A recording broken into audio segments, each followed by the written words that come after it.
नमस्कार मित्रों, Kota online classes में आप सभी का स्वागत है। चलिए आज हम लोग उसी के आगे उसी क्रम में उसी क्लास को आगे बढ़ाते हैं। आज आते हैं साहित्य दर्पणकार। जो राइटर हैं साहित्य दर्पणकार। साहित्य दर्पणकार यानी कि जो साहित्य दर्पण है ये ग्रंथ किसका है? तो जो साहित्य दर्पण ग्रंथ है ये आचार्य विश्वनाथ का है। तो देखो यहाँ पर साहित्य दर्पणकार आचार्य विश्वनाथ। आचार्य विश्वनाथ कौन है?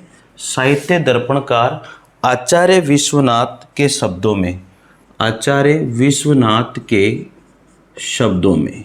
अब आचार्य विश्वनाथ ने जो है साहित्य दर्पण जो ग्रंथ है इनका केवल ग्रंथ ये है।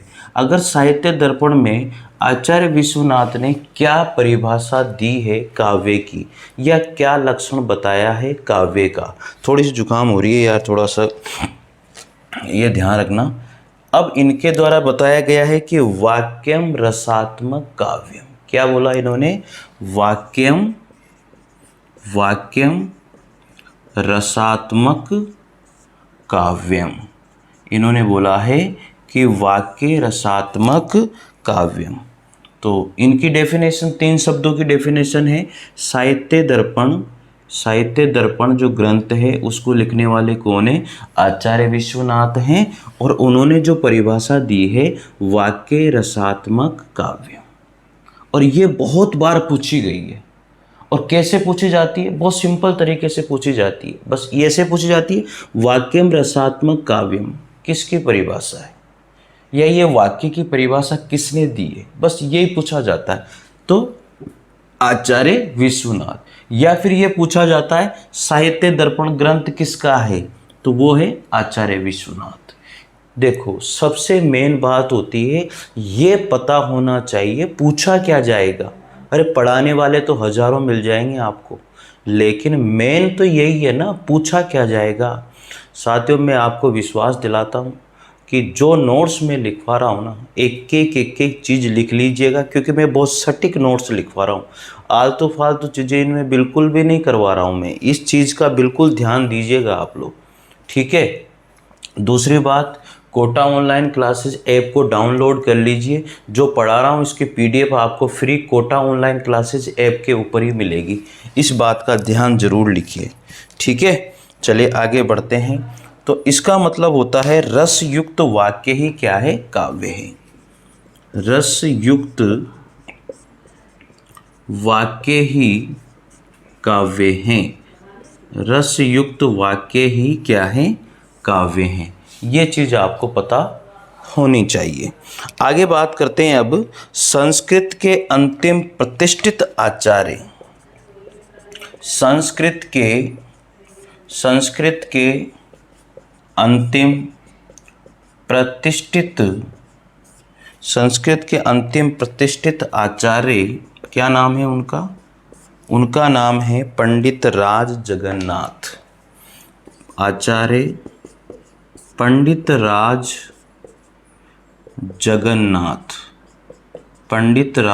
जगन्नाथ। तो ये ध्यान रखिएगा, संस्कृत के अंतिम प्रतिष्ठित आचार्य हैं पंडित राज जगन्नाथ। बहुत बार पूछा जाता है इनका। तो पंडित राज जगन्नाथ अपने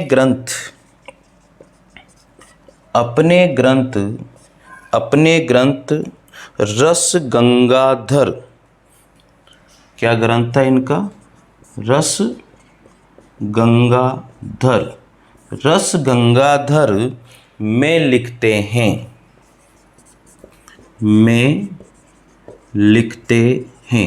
रस गंगाधर में लिखते हैं। क्या लिखते हैं? तो रस गंगाधर किसका है? पंडित राज जगन्नाथ का। और इनकी डेफिनेशन हजारों बार पूछी गई है पेपर में, हजारों बार पेपर के अंदर आई है भाई इसकी डेफिनेशन। देखो, रमणीयार्थ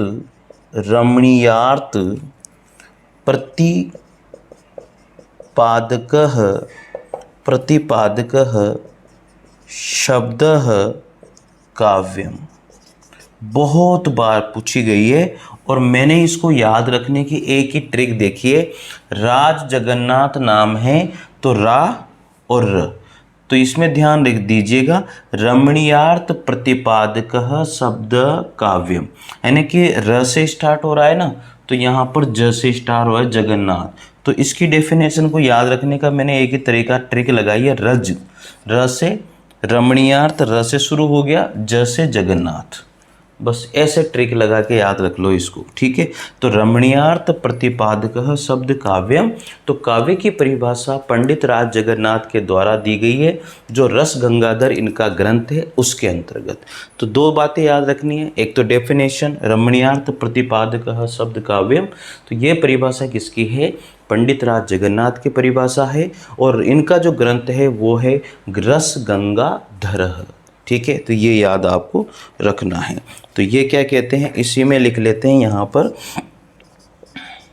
रमणीय अर्थ का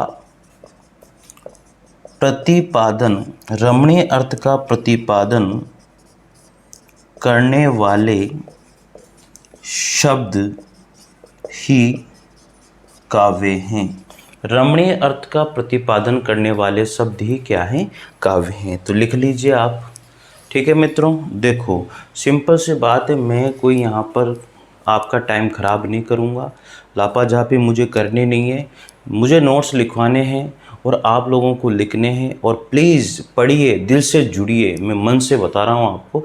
और चैनल को सब्सक्राइब कर लीजिए, कोटा ऑनलाइन क्लासेस को, ऐप को डाउनलोड कर लीजिए, मैंने वहाँ पर फर्स्ट ग्रेड सेकंड ग्रेड की टेस्ट सीरीज डाली हुई है, उसे ज्वाइन कीजिए, उसकी PDF भी मिलेगी, एक एक प्रश्न की व्याख्या मिलेगी आप लोगों को, ज्वाइन कीजिए आप, ठीक है। तो चलिए लिख लिया होगा, बढ़ते हैं आगे।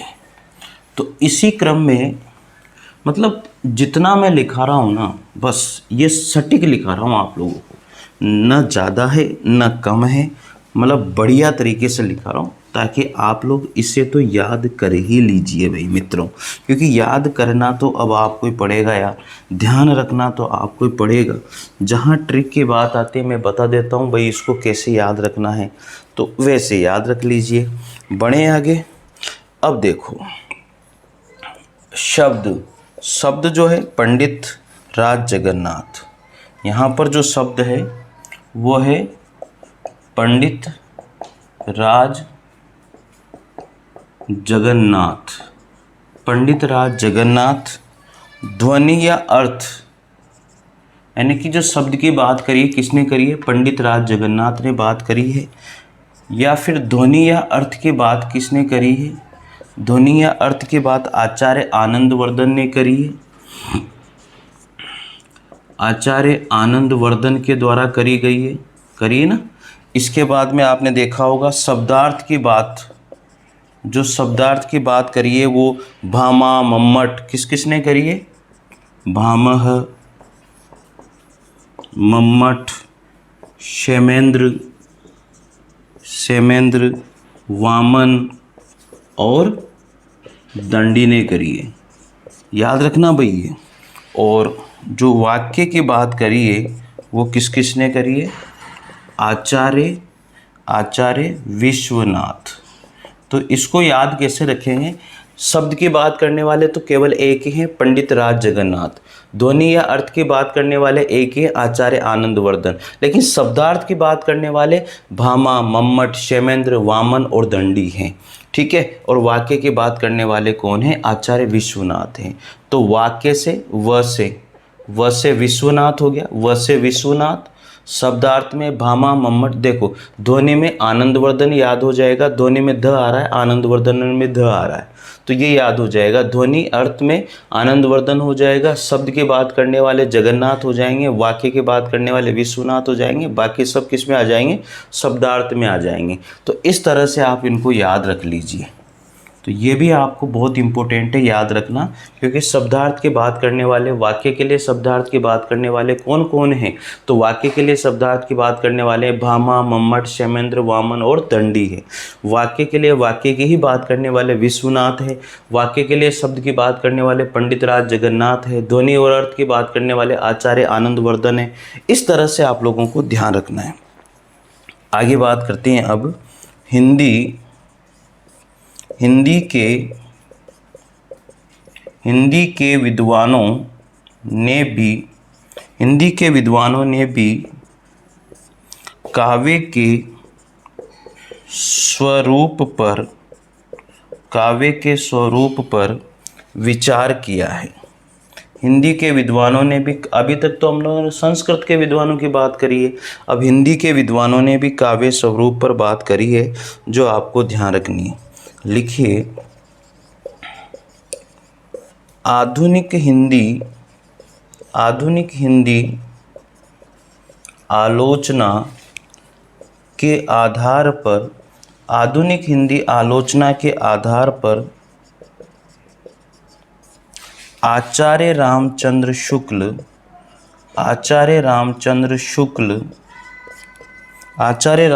शुक्ल अपने ग्रंथ रसमीमांसा, अब तो ये बात याद रखने वाली है ना कि रसमीमांसा किसका ग्रंथ है, वो आचार्य रामचंद्र शुक्ल का ग्रंथ है। तो आचार्य रामचंद्र शुक्ल ने, यानी कि आधुनिक हिंदी आलोचना के आधार पर आचार्य रामचंद्र शुक्ल ने अपने ग्रंथ रसमीमांसा में लिखा। अब क्या लिखा है साहब, ये बात ध्यान देने वाली बात है। तो रसमीमांसा में लिखा, अब क्या लिखते हैं पढ़िए। मतलब ज़बरदस्त नोट से भाई साथियों पढ़ना आपको पड़ेगा। मैं आपसे ये वादा करता हूँ कि एक भी प्रश्न आप मिला लीजिए पुराने पेपरों को उठा करके, और आने वाले पेपरों में भी एक भी प्रश्न जो मैं लिखा रहा हूँ इससे बाहर आपका नहीं जाएगा, ये मैंने आपसे वादा किया है। और क्लास कैसे लगी लाइक और शेयर ज़रूर कीजिएगा। अब तो आचार्य रामचंद्र शुक्ल रसमीमांसा में लिखते हैं, जिस प्रकार आत्मा की मुक्ता अवस्था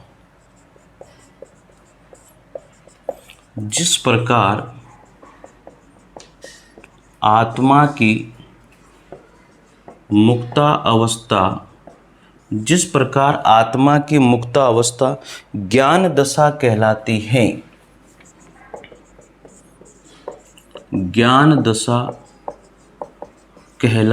है। मुक्ता अवस्था, आत्मा की मुक्ता अवस्था ज्ञान दशा कहलाती है। उसी प्रकार हृदय की मुक्ता अवस्था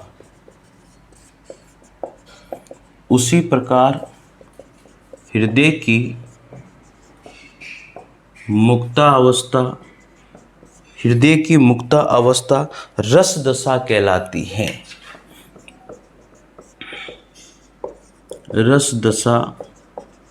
कहलाती है। साथियों कंप्लीट नोट्स लिखाऊंगा, एक भी बात नहीं छोड़ूंगा, क्योंकि पहले मैं मेहनत करता हूँ, नोट्स लिखता हूँ, उसके बाद में आपको लिखाता हूँ। एक भी चीज़ नहीं छूटनी चाहिए, ऐसे एक एक चीज़ देख देख कर मैं आप लोगों को लिखा देता हूँ, ताकि कोई चीज़ छूटे नहीं और आप पूरे नोट्स बना सको। कहीं भटकने की ज़रूरत नहीं है, मत भटको आप कहीं भी। मैंने वादा किया है, मैं करवाऊँगा आपका नोट्स कंप्लीट, ठीक है। तो रस दशा कहलाती है। हृदय की इसी मुक्ति की साधना के लिए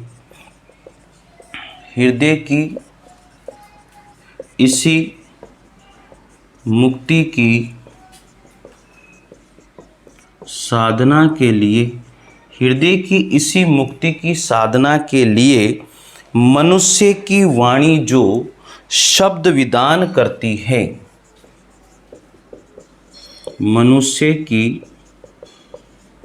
वाणी जो शब्द विधान करती है, शब्द विधान करती आई है, उसे कविता कहते हैं। शब्द विधान करती आई है, उसे कविता कहते हैं। उसे क्या कहते हैं, कविता कहते हैं। तो देखो इन्होंने बहुत बड़ी बात बोली है कि जिस प्रकार आत्मा की मुक्तावस्था ज्ञान दशा कहलाती है, आत्मा की जो मुक्त अवस्था है उसने क्या बोला, ज्ञान दशा कहलाती है। उसी प्रकार हृदय की जो मुक्त अवस्था है वो रस दशा कहलाती है। हृदय की जो मुक्त अवस्था है वो क्या कहलाती है? रस दशा कहलाती है। तो हृदय की इसी मुक्ति साधना को ही मनुष्य की वाणी जो शब्द विधान करते आए हैं उसे उन्होंने क्या माना है? कविता माना है। तो इस तरह से साथियों आचार्य रामचंद्र शुक्ल रस मीमांसा में अपनी बात लिखते हैं। अब आचार्य रामचंद्र शुक्ल ने ये तो पहली बात लिखी, आचार्य रामचंद्र और दूसरी बात क्या लिखते हैं? कविता ही मनुष्य के हृदय को, दूसरी बात उन्होंने क्या लिखी है? कविता ही मनुष्य के हृदय को, कविता ही मनुष्य के हृदय को स्वार्थ संबंधों के, स्वार्थ संबंधों के संकुचित मंडल से ऊपर,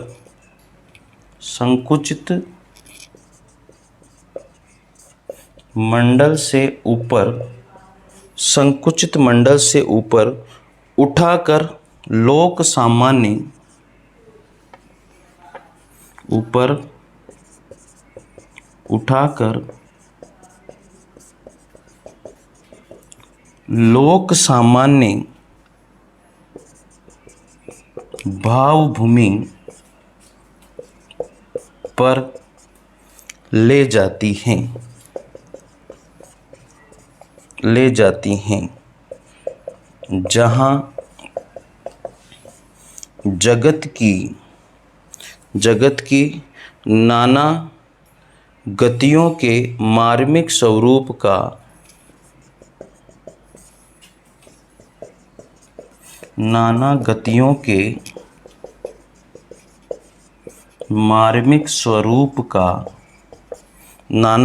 के मार्मिक स्वरूप का लिखे आगे साक्षात्कार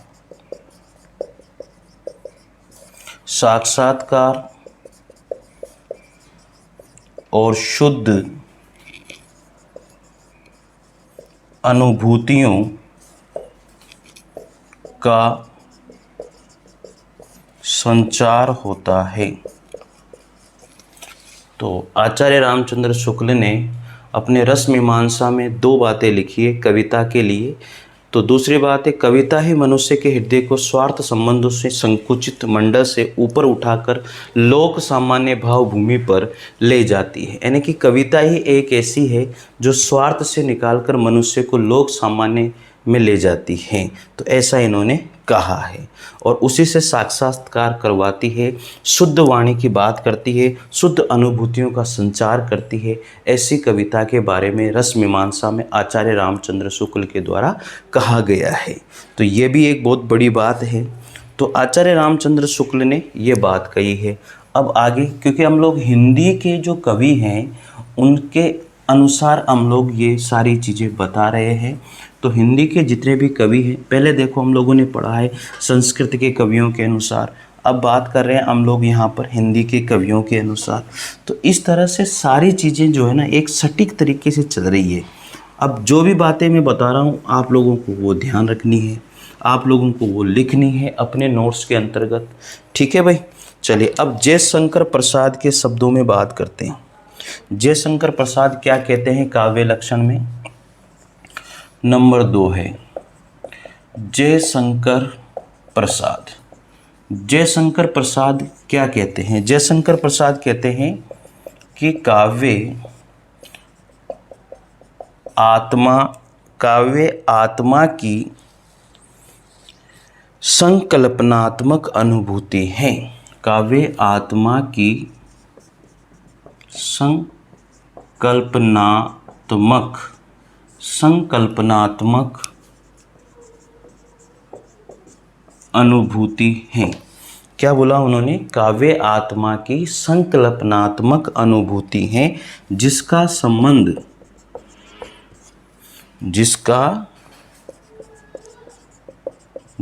संबंध विश्लेषण, विकल्प या विज्ञान से नहीं है। जिसका संबंध विश्लेषण, विकल्प या विज्ञान से नहीं है। देखो आप समझते होंगे, संश्लेषण मतलब जोड़ना, विश्लेषण मतलब उसको अलग अलग करना। विकल्प और विज्ञान से इसका कोई संबंध नहीं है। काव्य आत्मा की संकल्पनात्मक अनुभूति है। जो काव्य है वो आत्मा से निकली हुई एक अनुभूति होती है। तो आचार्य जो हमारे जयशंकर प्रसाद है ये ऐसा कहते हैं। तो इतनी सी बात आपको ध्यान रखनी है कि काव्य आत्मा की संकल्पनात्मक अनुभूति है। किसने माना? तो जयशंकर प्रसाद ने माना है। बस इतनी सी बात आपको यहाँ ध्यान रखनी है। तो इस तरह से जो है ना चीज़ों को याद रखिए। तीसरे नंबर पर बात आती है डॉक्टर नगेंद्र के अनुसार। अब डॉक्टर नगेंद्र क्या लिखते हैं? डॉक्टर नगेंद्र लिखते हैं रसात्मक शब्दार्थ ही काव्य है। इन्होंने क्या बोला? रसात्मक शब्दार्थ ही क्या है? काव्य है। इन्होंने क्या बोला? काव्य आत्मा की रसात्मक अनुभूति है। और ये कहते हैं कि रसात्मक शब्दार्थ ही क्या है? काव्य है। तो देखो इन चीज़ों को आप लोगों को ध्यान रखना पड़ेगा। और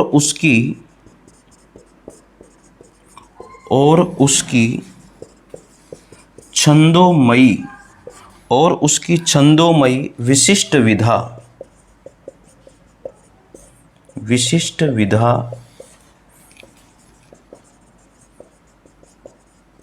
आधुनिक अर्थ में कविता है।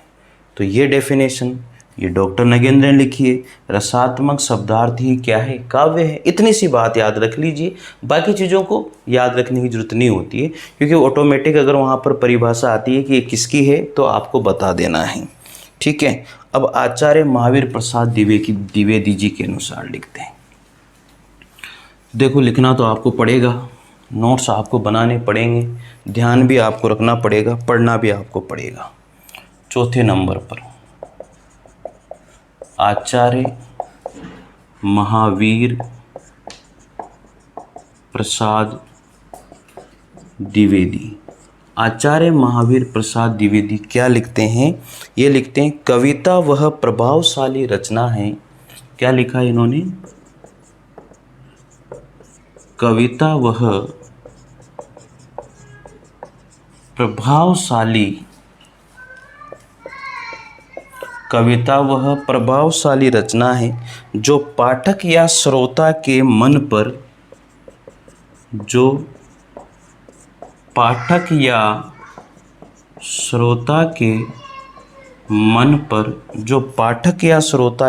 पर आनंदमयी प्रभाव डालती है। मन पर आनंदमयी प्रभाव डालती हैं। पाठक या श्रोता के मन पर क्या डालती है? आनंदमयी प्रभाव डालती है। ऐसा कौन कहता है? आचार्य रामचंद्र शुक्ल कहते हैं कि कविता वो प्रभावशाली रचना है जो पाठक के ऊपर और श्रोता के ऊपर आनंदमय प्रभाव डालती है, वो कविता है। ऐसा कौन मानते हैं? महावीर प्रसाद द्विवेदी मानते हैं। तो ये चीज़ें तो देखो अब आपको बार बार पढ़ने से याद होगी। तुम सोचो कि हम लोग इसे ऐसे याद कर लें, तो ये ऐसे याद होने वाली नहीं है। अब आचार्य द्विवेदी अन्यत्र फिर लिखते हैं, ये इनकी पहली बात हो गई। दूसरी बात क्या लिखते हैं?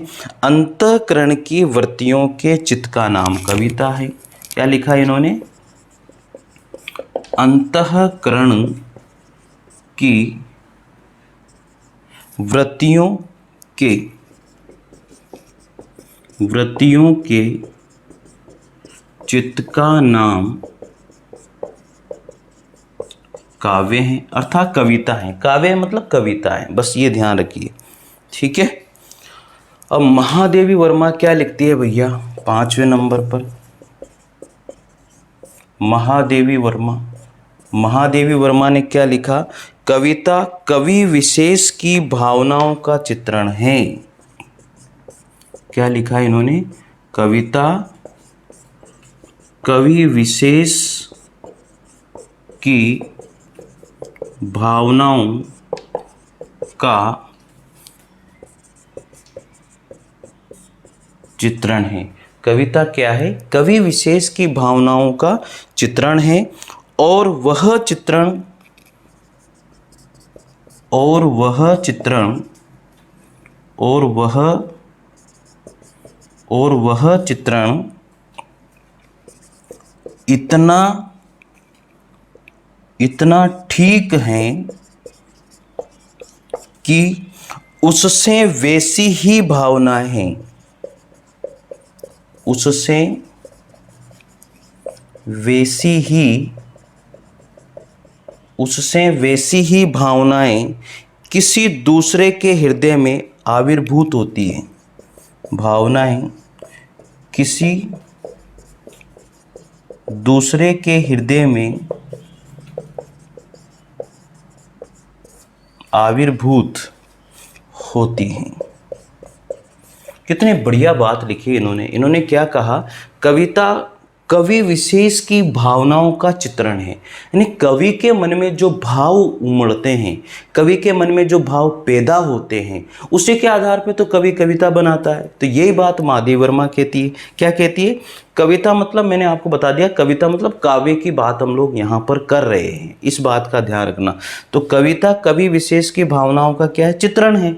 और वह चित्रण इतना ठीक है कि उससे वैसी ही भावनाएं किसी दूसरे के हृदय में क्या हो जाती है? आविर्भूत हो जाती है। जैसे ही कविता पढ़ता है कोई भी कवि, तो दूसरे के मन में भी वैसी ही भावनाएं क्या हो जाती है? आविर्भूत हो जाती है, प्रकट हो जाती है, उत्पन्न हो जाती है।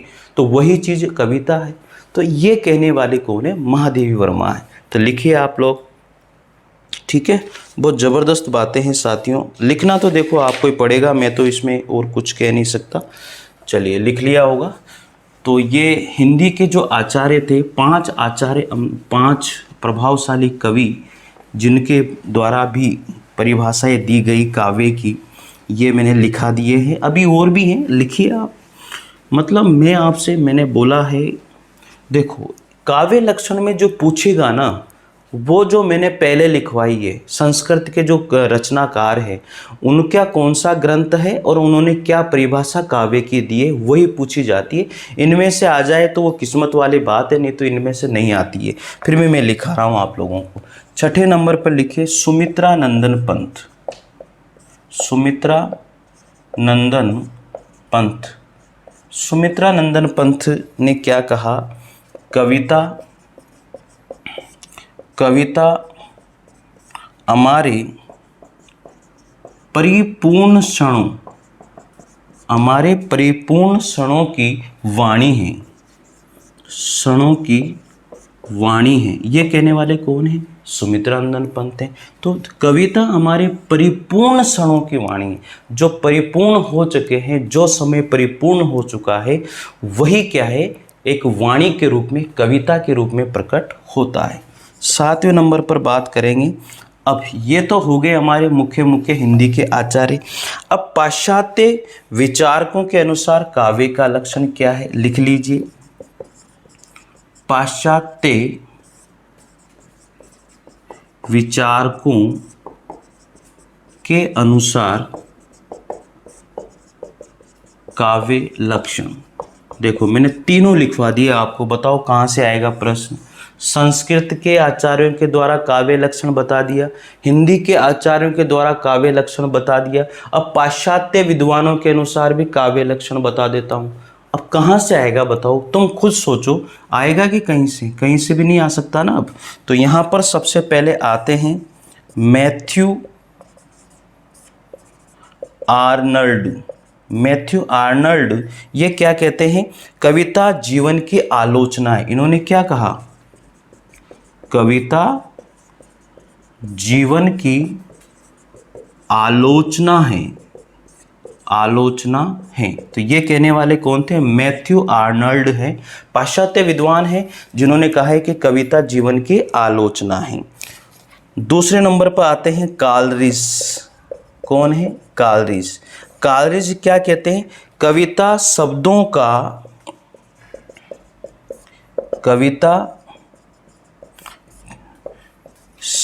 कविता मतलब काव्य। ध्यान रखना भाई ये बात, फिर कहोगे कि कविता क्यों लिखा रहे हो सर। कविता शब्दों का उत्तमोत्तम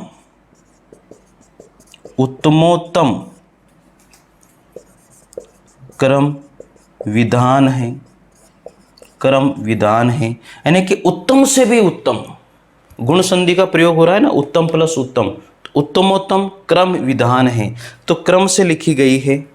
तीसरे नंबर पर लिख लीजिए कार्लाइल। कार्लाइल क्या लिखते हैं? कविता संगीतमय विचार है,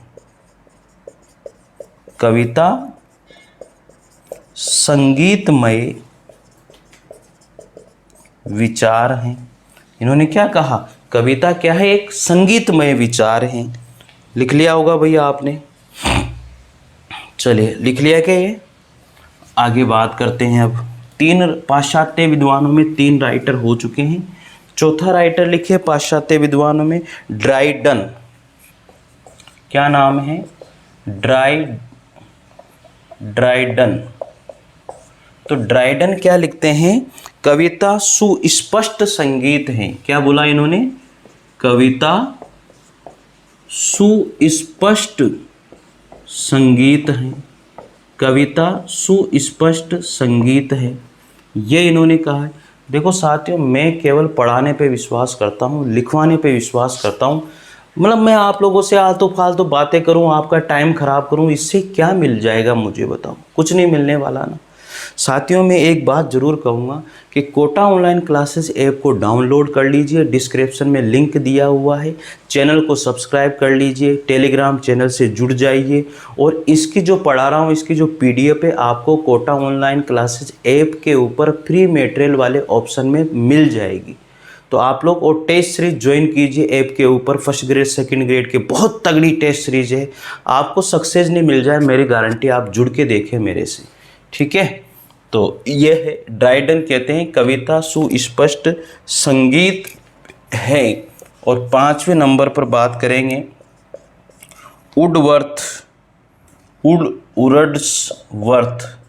वुड्सवर्थ जो कहते हैं वो क्या कहते हैं? इनके अनुसार भी हम लोग ध्यान दे लेते हैं। इन्होंने क्या कहा है भाई वुडवर्थ के द्वारा भी?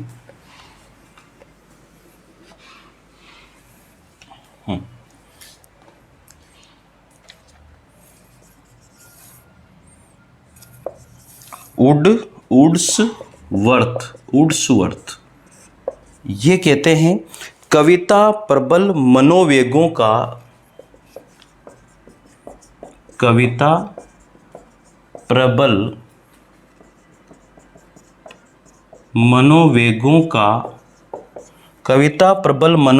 का स्वच्छंद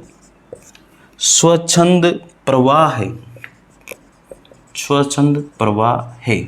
तो इन्होंने कहा है कि कविता जो है प्रबल मनोवेगों का एक स्वच्छंद प्रभाव माना है। आगे इन्होंने कहा है इसका जन्म शांति के समय, कविता का जन्म, इसका जन्म शांति के समय स्मरण की